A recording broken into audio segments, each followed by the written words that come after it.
Hi and welcome. I'm Andy Miocha and you are watching A News. Let's have a look at the headlines. Venezuelan Nobel Peace Prize winner Maria Corina Machado gives her medal to Donald Trump. U.S. President announces Board of Peace for Gaza, members to be revealed soon. UN Security Council holds emergency meeting on Iran.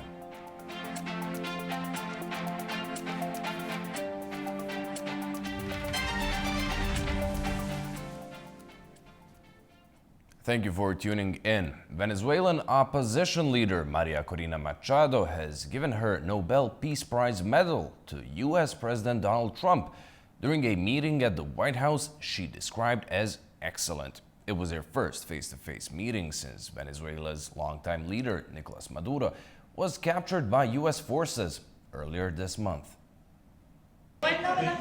Venezuelan opposition leader Maria Corina Machado and U.S. President Donald Trump had lunch together on Thursday at the White House. Machado gave her Nobel Peace Prize medal to him, saying the gift was in recognition of what she called his commitment to the freedom of the Venezuelan people. She's trying to gain some influence over how the president shapes the South American country's political future. We were able to calmly discuss the expectations and dreams of Venezuelans, the difficult times we are experiencing, but at the same time full of hope for the changes to come. I conveyed to him the determination and commitment of Venezuelan society to fight for a transition that will not only allow us to build democratic, solid and stable institutions, but also to address the most important issue, which is our people, not only in terms of freedoms and the violation of political prisoners, guarantees of free expression, freedom of movement and freedom of organization, but also addressing the enormous humanitarian crisis in Venezuela due to the situation of income, lack of employment, and the collapse of security, health, and education. A White House official confirmed that Trump intends to keep the medal. He described the moment as a wonderful gesture of mutual respect in a social media post. The talks come as Venezuela's political future remains uncertain, with opposition figures pushing for a democratic transition and Washington weighing who could play a role in governing the country. The White House reiterated that President Trump maintains a cautious view of Machado's ability to lead Venezuela in the short term to replace the deposed Nicolas Maduro, citing questions over her level of support inside the country. Cuba paid tribute to 32 soldiers killed in combat during the U.S. military operation in Venezuela that led to the capture of Nicolas Maduro. Cuban President Miguel Diaz-Canel and Raul Castro, the 94-year-old retired former Cuban leader, were present in full military uniform to receive the soldiers' remains early Thursday. A motorcade later transferred the remains to the Armed Forces Ministry along one of Havana's main boulevards, lined by thousands of people paying their respects, waving flags and saluting.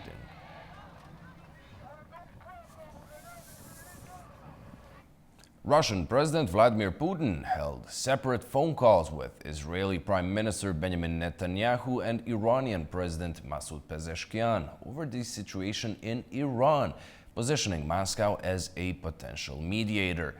The Kremlin has said that Putin spoke with Pezeshkian over the phone as he continued efforts to de-escalate tensions between Washington and Tehran. During his call with Netanyahu, Putin spoke of ensuring stability and security in the region, according to the Kremlin. This comes as Iran faced widespread protests and mounting international pressure in recent weeks, with several Western countries closing diplomatic missions in Tehran over security concerns. The U.S. called for an emergency meeting of the United Nations Security Council on Thursday following deadly anti-government protests in Iran. It comes as U.S. President Donald Trump warns of military intervention, while Tehran says it will retaliate in equal proportion. There were calls for calm at the United Nations Security Council held on Thursday over the deadly protests in Iran. It's after reports of thousands of deaths during the unrest in the last few weeks. Iranian journalist and political dissident Masih Alinejad broke down in tears as she read out the names of people she said were killed during the demonstrations. Negin Qadimi, 20 years old. She died in her father's arms after being shot by the Revolutionary Guards member.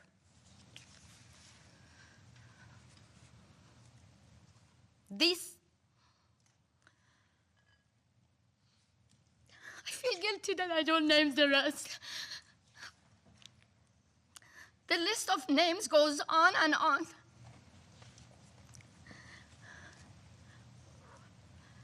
They knew they will face guns and bullets, but they wanted justice. US Ambassador to the United Nations Mike Waltz told the Council that Trump supports the people of Iran. He blamed the Iranian government for the unrest, which he said began late last year due to economic decline. President Donald J. Trump and the United States of America stands by the brave people of Iran, period. And regardless of its excuses, and you will hear many today from the Iranian regime and from its friends, the regime is solely responsible for the economic misery of the Iranian people and the repression of their freedom, and they will be held accountable. Waltz also addressed allegations by Tehran that the US and Israel are fueling the unrest and exploiting it for political gain. Everyone in the world needs to know that the regime is weaker than ever before and therefore is putting forward this lie because of the power of the Iranian people in the streets. Colleagues, let me be clear. President Trump is a man of action, not endless talk like we see at the United Nations. He has made it clear all options are on the table to stop the slaughter. And no one should know that better than the leadership of the Iranian regime. Iran called Trump's threats a violation of international law and warned of retaliation. Iran seeks neither escalation nor confrontation. However, any act of aggression, direct or indirect, will be met with a decisive, proportionate, and lawful response under Article 51 of the Charter. This is not a threat. It is a statement of legal reality. Responsibility for all consequences will rest solely with those who initiate such unlawful acts. On Thursday, Trump adopted a wait-and-see posture, saying he had been told the killings were easing and that he believed there was no current plan for large-scale executions. The comments come as UN Secretary-General Antonio Guterres urged maximum restraint, calling on all actors to refrain from any actions that could lead to further loss of life or trigger a wider regional escalation. Now, Iran has blamed the US and Israel for stoking violence at the protests, with officials saying they will not stand by in the face of foreign threats. Artura Shiralilu has more on that in Tehran. Iran's top diplomat Abbas Araghchi urged the United Nations to condemn terrorist attacks during peaceful protests in Iran, blaming US and Israel for fanning violence by provoking arson attacks and killing of civilians. According to a state IRNA news agency, he made the remarks in a phone call to UN Secretary-General Antonio Guterres on Thursday. He said that the protest to rising prices and plunging national currency value, which started peacefully in late December last year, was diverted to violence after terrorist elements entered the scene. Araghchi also criticized convention of UN Security Council's emergency meeting on recent developments in Iran, proposed by the US mission at the world body. According to Iran's foreign minister, Washington could not evade its responsibility in killing of hundreds of Iranians in recent unrest by simply calling for a meeting of the Security Council. In New York, Iran's deputy head of mission at the UN headquarters said that terrorist agents backed by US and Israel hijacked the peaceful protests. Speaking at the Security Council's meeting on Iran, Gholam Hossein Darzi called for condemnation of statements of US officials, especially President Donald Trump, in support of violence and threatening to use military force. Back in Tehran, Secretary of Supreme National Security Council Ali Larijani said that Iran will not remain passive in the face of US threats.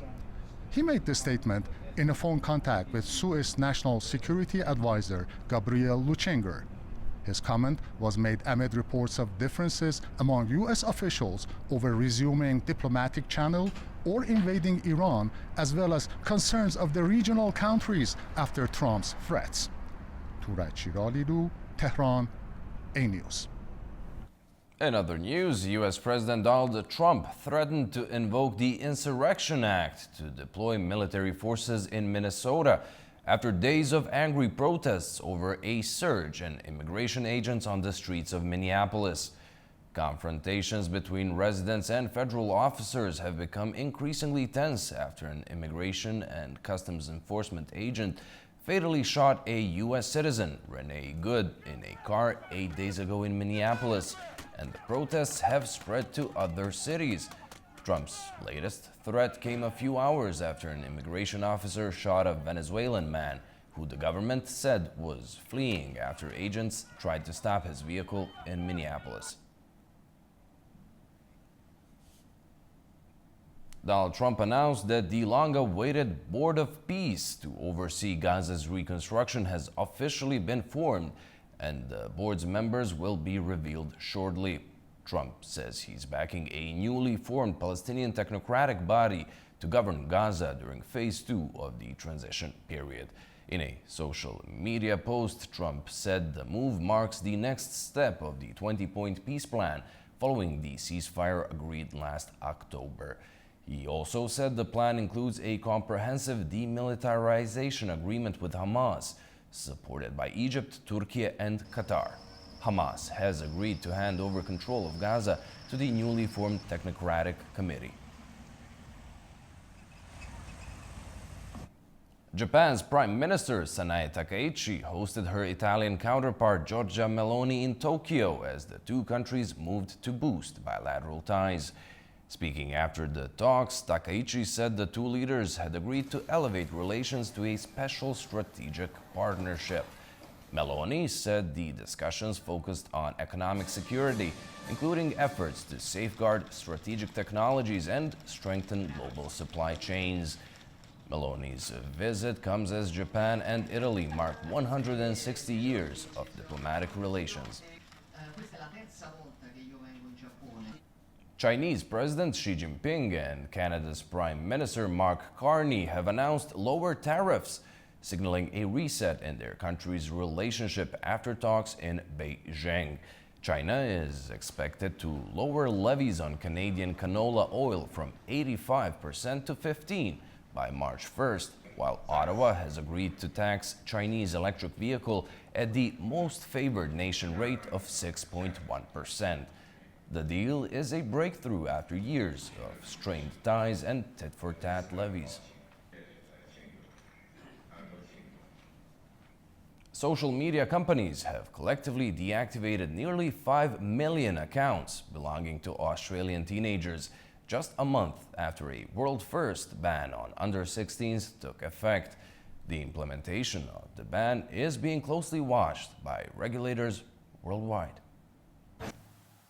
Nearly 5 million Australian social media accounts belonging to teenagers have been deactivated. It's just more than a month since Australia took a world-first step to ban under 16-year-olds from accessing social media platforms. Prime Minister Anthony Albanese praised the initiative. Today we can announce that this is working. 4.7 million accounts gone, suspended, stopped, meaning that young people, instead of being on their devices during these school holidays, have been cycling around facilities such as this, have been reading books, have been engaging with their friends and family on a one-to-one basis, interacting, making an enormous difference to them. It has given as well parents that peace of mind of not worrying about what their children are looking at online. Children and parents won't face penalties for breaking the rules. Instead, social media companies could be fined up to $33 million for serious or repeated breaches. The tally of 4.7 million accounts is far higher than was originally estimated. It equates to more than 2 accounts for every Australian aged between 10 and 16 years old, based on population data. I'm very confident these numbers are right, but we will continue to check.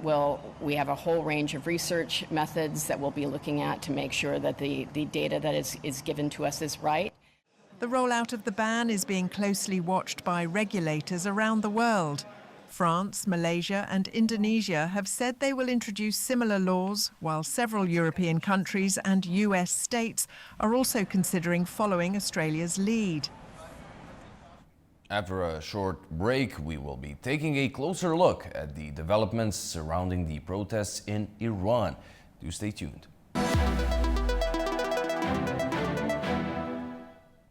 Welcome back. Now to talk on the latest developments surrounding the protests in Iran, we go to London and Omid Shams, an Iranian writer, journalist and activist in exile.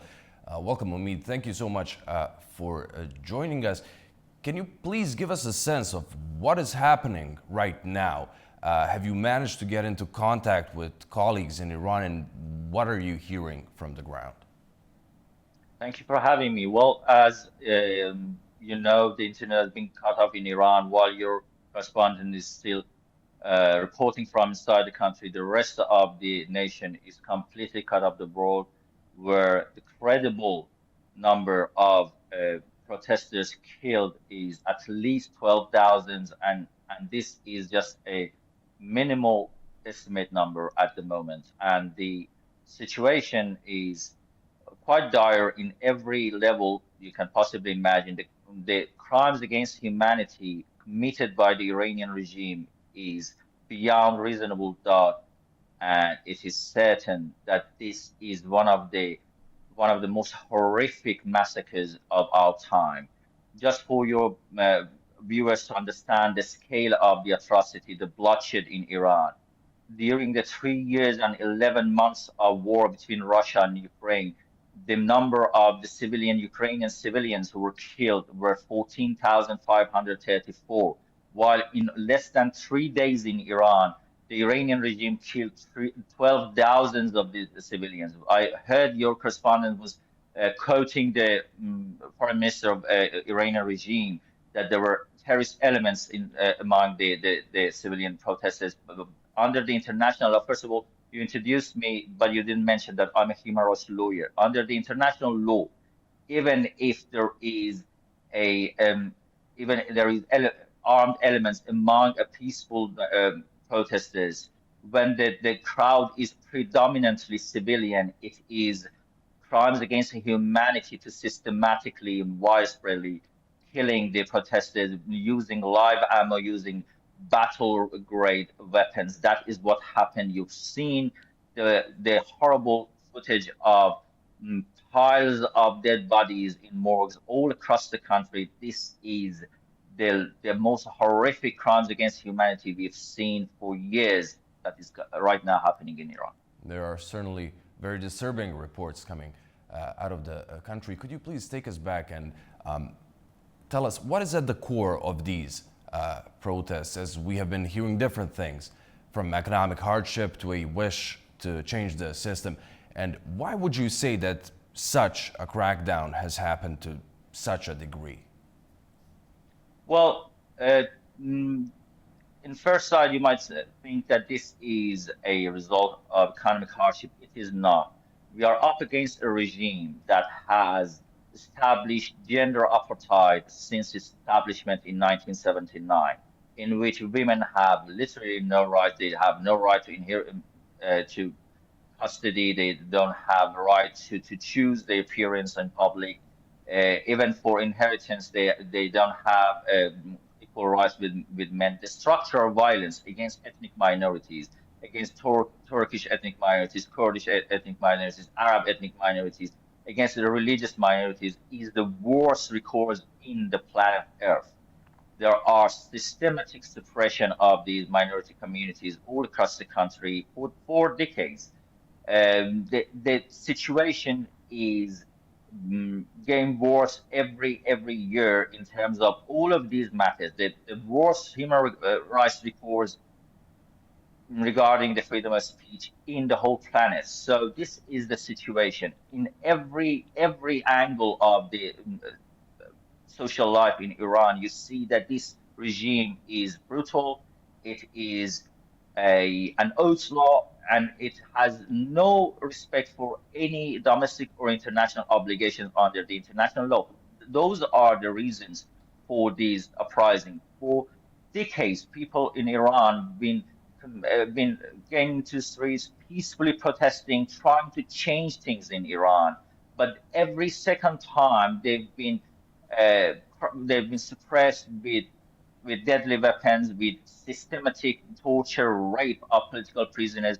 In 80s in Iran, between 5 to 10,000 political prisoners who were already serving their sentences were retried with one simple question: are you still on your belief, or are you going to be loyal to the Islamic Republic? And though all of those who said no to that were executed, mass executions secretly happened. Now that Donald Trump is saying that the bloodshed stopped and they are not going to execute people, we know that the secret execution will be going on. The forced disappearance of the political prisoners within the total darkness of the country because of the internet shutdown will happen. So this is the situation. The Iranian people are there, and they don't have any choice. If they stay at home, they're gonna die a slow death because of the economic hardship, because of all the discrimination against them. If they get out, they're going to face live ammo and battle-grade weapons. So they are dying either way. Now that you've mentioned U.S. President Donald Trump, the situation in Iran has obviously caused a global outcry. We've had an emergency session of the UN Security Council where the U.S. envoy said that Trump has made it clear that all options are on the table to, quote, stop the slaughter. You've mentioned that he said he was told the killing is stopping. However, before that, he told protesters in Iran that help is on its way. What do you make of the messages coming from Washington? Well, to be honest, people in Iran started this protest, and they are going to take their destiny in their own hand. They are not waiting for anyone to come and change the regime for them, bring democracy or prosperity to the country. But what is important is to understand that when the crimes against humanity happens under the international law, there is a principle of responsibility to protect that says if there is a state which is not capable or not willing to protect its people against crimes against humanity or genocide, it is the responsibility of the international community to intervene.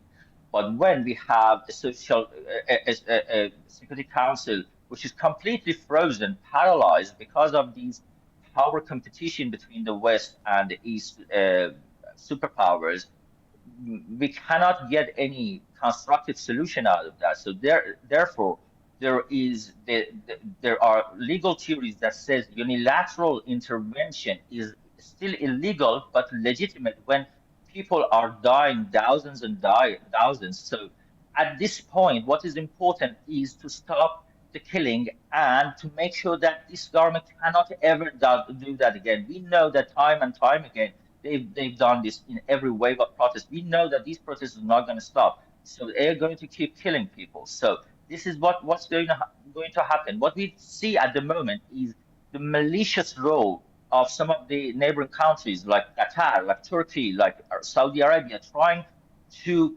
defend a dictatorship that has been destabilizing their region for decades. They've been spreading terrorism in their countries. They've been trying to turn different minorities in their countries against each other.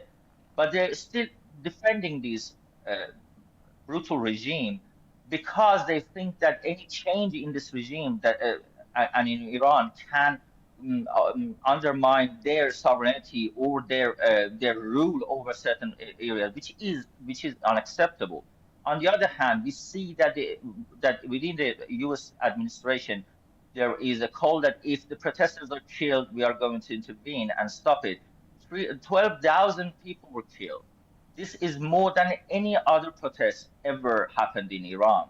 So we still don't think that it is over. We still think that the U.S. will act, but we don't know how. We don't know what would be the nature of that. What we wish for is very clear. We want the international community to make sure that this regime cannot ever do that again. And for that, this regime has to be gone. And on the other hand, what we cannot ever accept is to use the lives of innocent people as a bargaining chip to negotiate with this illegitimate government. Well, there have been reports in several U.S. media outlets that Trump delayed any decision on possible strikes following concerns expressed by Israel and other allies. Do you see an intervention as being realistic? Well, we think that Trump is assessing different plots because he doesn't want a perpetual and long war campaign against Iran. What he needs is a decisive act that can end this regime and kind of solve the problem effectively and quickly, which is very, very difficult to achieve with a limited military campaign. So we believe that he's assessing his options, and the very fact that the U.S. mission called for a emergency meeting in the Security Council means that the U.S. government is trying to show the world that the path through the international law is blocked, and the international community through the UN Security Council cannot solve the problem, cannot take a constructive role. Therefore, there is a way for a unilateral intervention. We don't believe that what is happening, the lobbying, the advocacy on the part of the Arab countries in the Persian Gulf or Turkey is going to be effective on Donald Trump's decision. We only think that that will have a negative impact on the future political system in Iran regarding their relationship with these countries. And on the other hand, we believe that Israel will eventually want this regime to go. It is obvious, it is certain. But the way that it will happen is different. So at the moment, Israel might feel vulnerable regarding any kind of retaliatory act on the side of Iran. Therefore, it might not find this very desirable for a very limited military campaign that would just keep the military capacity of Iran intact, and it would definitely attack Israel with thousands of missiles. So this is not very desirable for Israel until it is ready for act in a joint campaign with the U.S. And finally, Umid, obviously this is a fast-evolving situation. There's a lot of moving parts. But how do you see this entire situation resolving? I believe that the best way out of this is for the international community to take an active and proactive role in encouraging the Iranian opposition to form a more cohesive coalition at the moment, and then for the international community to recognize this coalition as the legitimate representative of the Iranian people, and then start a pressure by cutting diplomatic ties to the Iranian government, and eventually reaching to the point that that will empower the Iranian people to do the final blow. That would be the ideal. But if that cannot happen, the unilateral intervention is evident, if not now, eventually later. And we should understand that if this does not happen, we are going to see another civil war, the like of which we saw in Syria. This is eventual because and inevitable, because what we are seeing is that people will be killed, tens of thousands of them, and these people will not stand silent and just forget that. They will resort to any action possible to overthrow this government. If the international community cannot find a decisive way to do that, there will be perpetual war and bloodshed that can affect the whole region.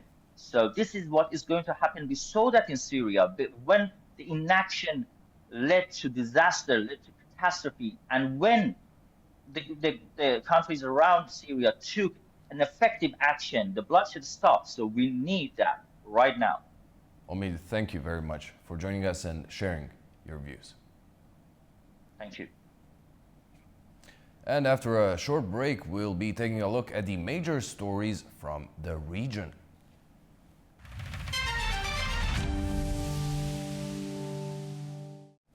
Welcome back. Baku hosted an international conference on the challenges faced by Sikhs and other minority communities in India. Delegates and diaspora representatives urged international action to address alleged human rights violations. Here in Baku, international attention is being drawn to allegations of long-standing discrimination and concerns regarding Sikh and other minority communities across India. Through testimonies, expert analysis and diplomatic engagement, this conference seeks to elevate these concerns beyond regional boundaries and to press for accountability under international human rights law. Members of the Sikh diaspora from the UK, Canada and the United States attended the conference and shared their views. Discussions highlighted how actions by the current Indian government are alleged to violate several United Nations conventions relating to civil rights and the prohibition of torture. Abbas Abbasov, director of the Baku Initiative Group, said the organization is committed to defending the rights of indigenous peoples and ethnic minorities and to exposing colonial and neo-colonial practices. I believe that the policies of discrimination, extremism and violence pursued by the Indian government must be clearly and accurately communicated to the international community, and that relevant international organizations should deliver a fair and principled response. As an international NGO, we will raise this issue at the United Nations and other relevant international bodies. Also attending the event, the Minister for Human Rights and Minority Affairs in Pakistan's Punjab province noted that recent incidents across India point to a broader pattern of religious pressure affecting Muslim, Christian and Sikh communities alike. If you look at the recent incidents happened in India, what happened? Today, the Muslims, they are suffering, either the Muslims of Kashmir, the Muslim of Gujarat, Christians. During recent Christmas event, there were more than 700 events occurred in India where the Christian community was not allowed to offer the rituals according to their faith. The Sikh Federation chairman said the current situation reflects a 70-year pattern of pressure faced by Sikhs and other minorities. We're out there as Sikhs, not fleeing from this violence, but to actually challenge the violence and India's violence. We want to make sure that the world sees us as not as just victims, but as people seeking freedom, people that have been on the case of sovereignty for decades.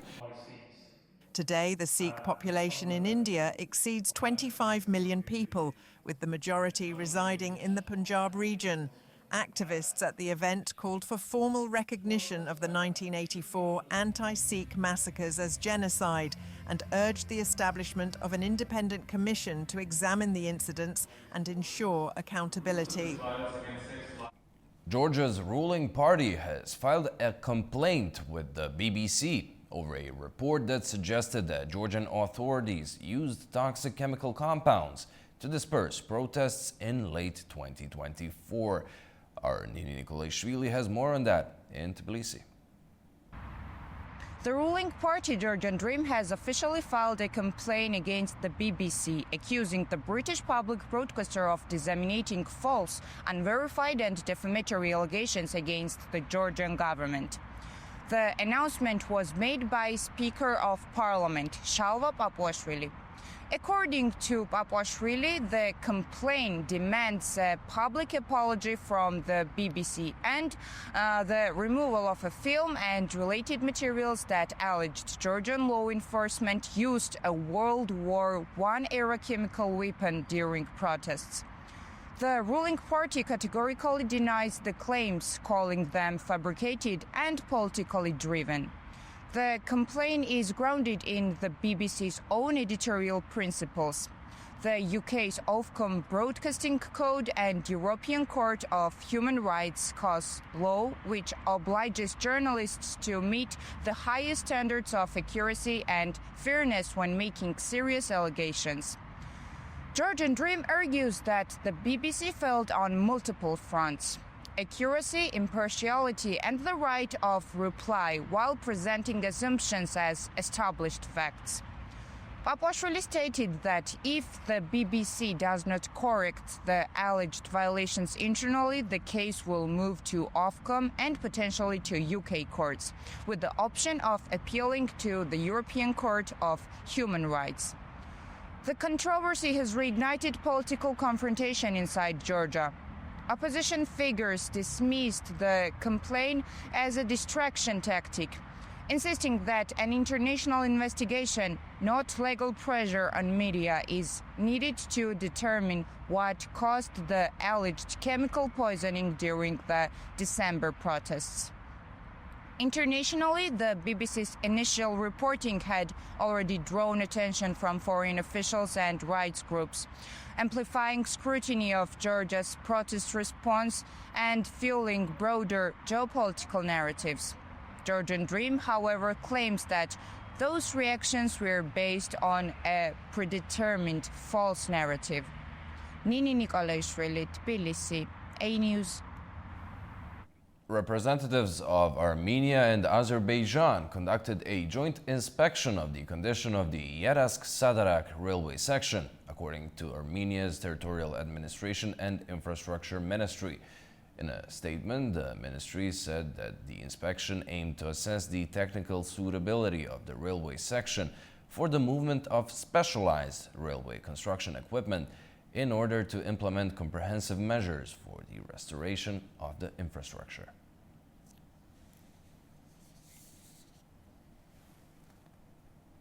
Uzbekistan plans to establish production facilities for domestic companies in Qatar, aiming to expand exports and strengthen its presence in Gulf markets.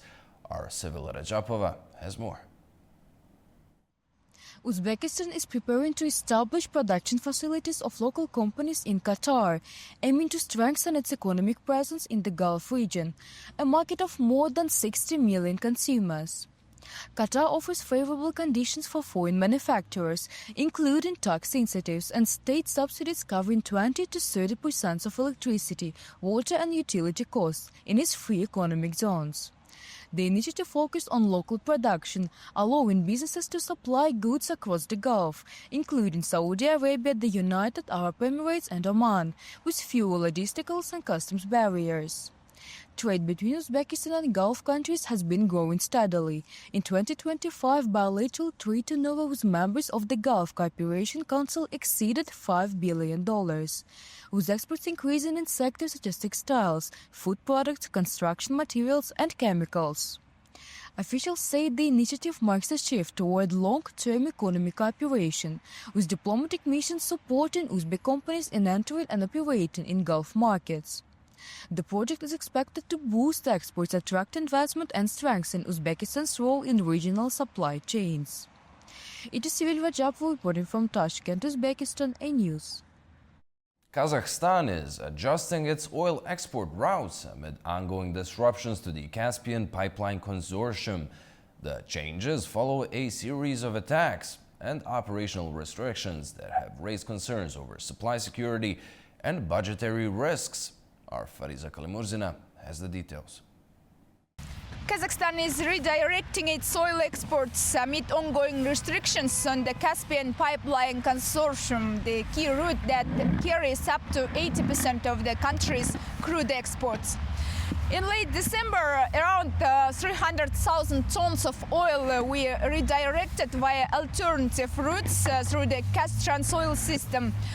Supplies were sent to Germany, China, along the Baku-Tbilisi-Ceyhan corridor, and through the Russian ports of Novorossiysk and Ust-Luga. Kazakhstan's national oil company says these measures will continue into January 2026 as long as restrictions remain in place. At the same time, Kazakhstan is increasing deliveries to Europe. In 2025, exports to Germany reached 2.1 million tons, while with volumes expected to rise to 2.5 million tons next year. Oil shipments to China remain stable, totaling 1.1 million tons last year. Tensions escalated after an attack on the Caspian Pipeline Consortium on November 29th last year. Kazakhstan's foreign ministry described the incident as an act of aggression and lodged an official protest. In mid-December, the energy minister confirmed losses of 480,000 tons, but said the annual production and export targets would still be met. In January this year, the situation worsened. Drones targeted two tankers preparing to load Kazakh oil, causing damage while the vessels were awaiting loading.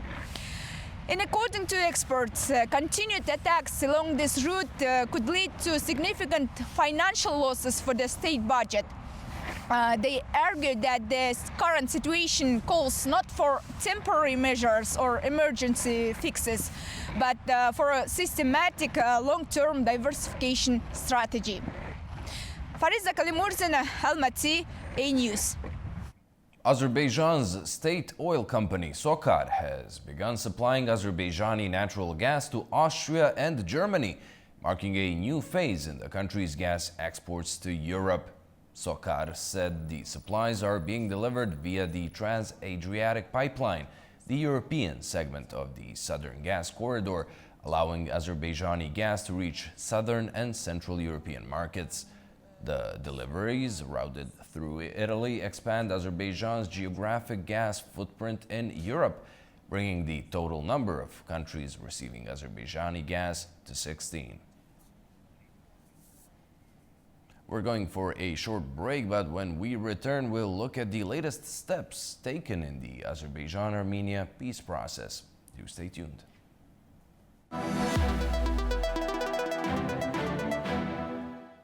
Welcome back. Joining us now to talk on the latest in the Azerbaijan-Armenia relations is Sultan Zahidov of the Air Center in Baku.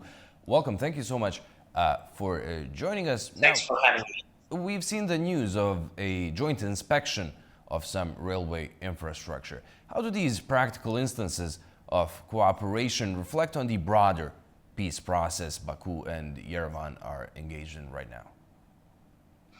Well, as you have already mentioned, the representatives of Azerbaijan and Armenia conducted a joint inspection of the Sadarak-Yaras railway section, and the goal of this inspection is to assess the technical suitability of the railway section for the movement of specialized railroad construction equipment.